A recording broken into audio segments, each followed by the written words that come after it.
very special guest here, and I would like to tell you he's really an inspiration of mine. So meet Akram. Akram, would you like to introduce yourself?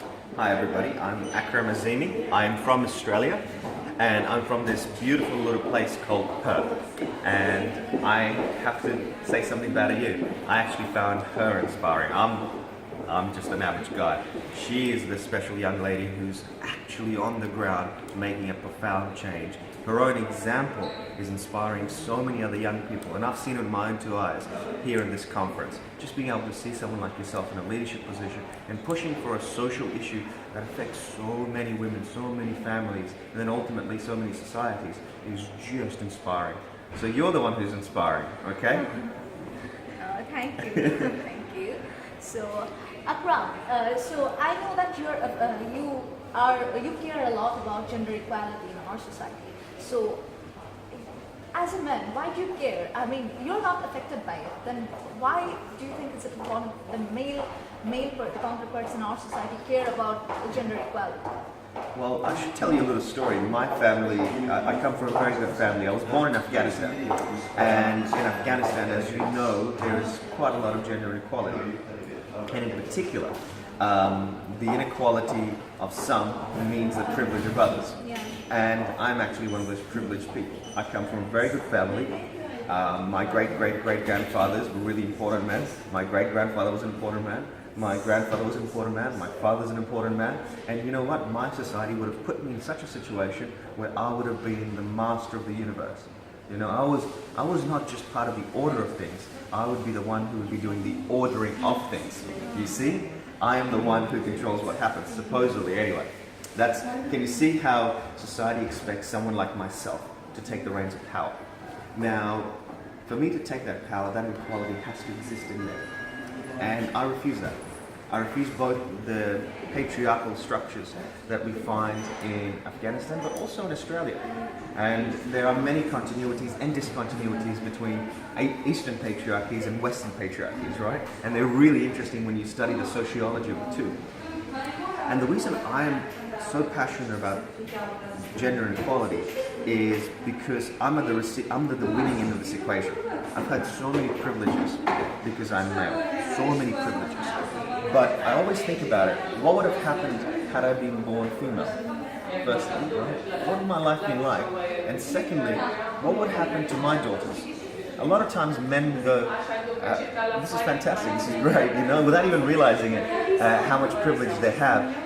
But they don't quite make the connection that it will be their sisters and it will be their daughters who will be subject to that gender inequality. And with so much of society, right, social change for the better happens when those who are least affected by an injustice care about that injustice just as much as those who are most affected.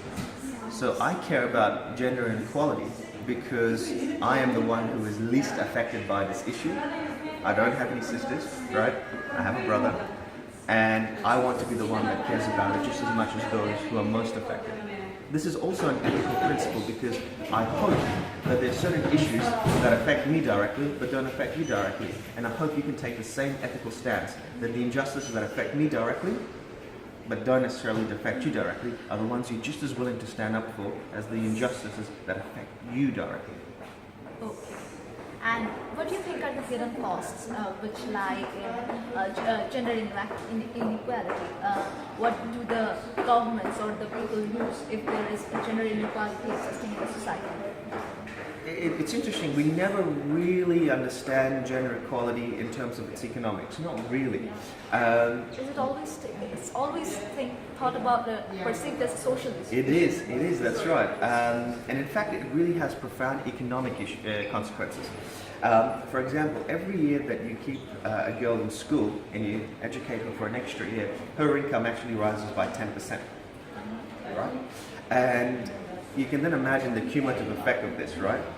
Her capacity increases so much more, and her capacity to contribute to society increases so much more, and that income makes its way back. In fact, when women make money, most of their disposable income goes back into the community, back into the infrastructure, back into the children, whereas with men you don't necessarily always find that. In fact, sometimes it's half as much as what women and men reinvest back into the community. And But there is also a deeper reason for it.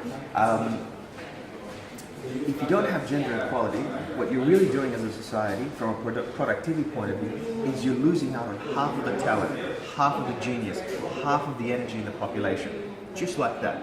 Imagine if you could tell a minister or the government, how about we increase GDP by 10%? There we go. What do I need to do? What do I need to do, right?